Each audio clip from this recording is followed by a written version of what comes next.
And let me tell you, these ICE people are great patriots, and we love our law enforcement. So with raging anger, ignorance, and malice, the far left has slandered, libeled, and smeared our law enforcement heroes.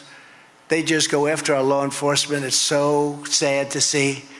They're so respected, and yet they don't know it because all they do is they see the negativity put on by the media. Americans will always stand with courageous men and women of ICE and Border Patrol and law enforcement. The greatest threat to this radical left agenda is the truth.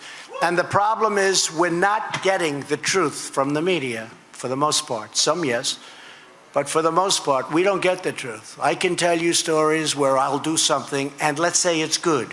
They'll make it look bad. Let's say it's great. Things that you can't look bad. You can. They'll make it look okay. And if it's bad, that is correct. That is correct.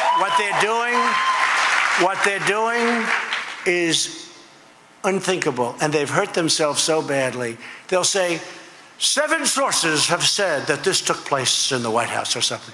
There are no 7 sources. They make them up. You know what? They make them up. There were no. They have gone. They used to call up and say, "Would like to just verify this statement or verify a quote." They don't even call up anymore. We don't hear from the New York Times, which is totally crooked. We don't hear from the New York Times, the Washington Post, which is the Amazon. I always say it's the Amazon lobbyist. We don't hear from these people. They don't call up and say, "We'd like to check a quote." I don't see anymore where they say, Jim Smith of the White House made the following statement. It's always a source who decided to remain anonymous from the White House. Sometimes they'll say 7 people from the White House. They don't exist. It's a lie. When I say the enemy of the people, when I say the fake news, when I say these things, I'm not kidding. It's really dishonest. They have become, you know, they like the word unhinged.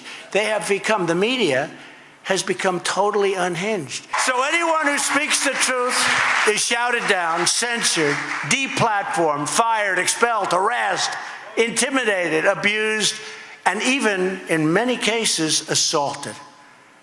But they don't go after certain of our people. Bikers for Trump. You ever see these guys? The bikers. They leave them alone. Our construction workers. They leave them alone. Our law enforcement, they leave them alone. Anybody that looks real tough and real nasty, they leave them alone. They only go after somebody that stands there and is not a fighter. Nothing wrong with that. And they beat the hell out of him and they pummel him like what happened 2 weeks ago. They pummel him. That's the only one they go after. They'll go after that. They say, is he a fighter? No, let's hit him over the head with sticks and bats. What they do, it's a horrible thing. But they don't do it to many of our people. But they look for the people that aren't the fighters. Facebook, Twitter, Google, all of them, right? And they come to me when they want help. They want help because the Democrats want to shut them down. Can you believe it? How stupid is that for them? But maybe they don't have the power that we think, because they were totally against me in the election. And I'm standing now before you as the President of the United States. So maybe they don't have the power. Who's more of a target than me?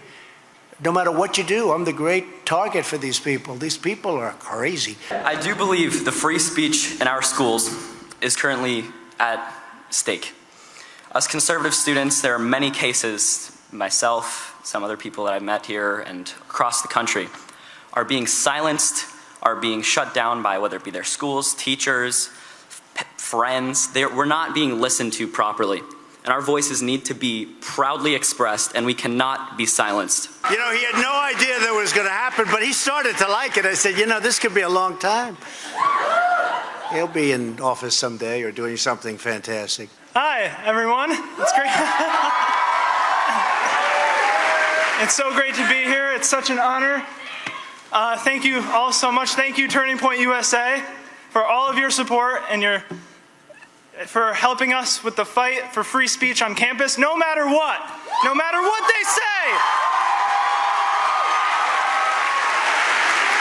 No matter the teacher, no matter the student, no matter the faculty, we will stand up for what we believe in.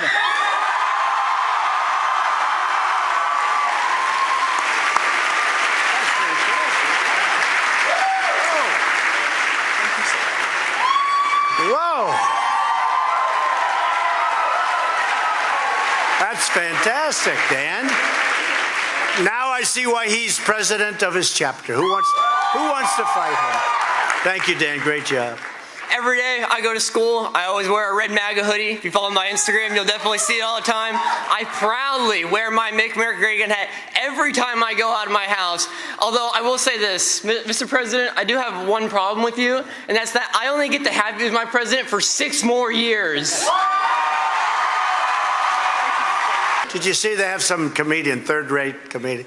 He's going, and he really means it. You know he's going to win, don't you? They go, well, maybe, you know he's going to win. And you know that in 6 years, you know it's going to happen. He's not leaving, you know that. He's never going to leave, you know it. He's not leaving. These people are insane. And he believes it. Betsy Ross was 24 when she began sewing the first American flag.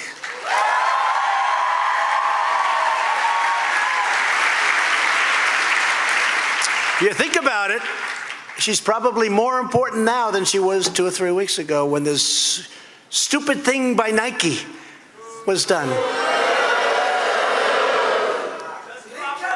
And they're a tenant of mine. They pay me a lot of rent. I probably won't see those checks anymore, but I don't care because I'm president. I don't care about that.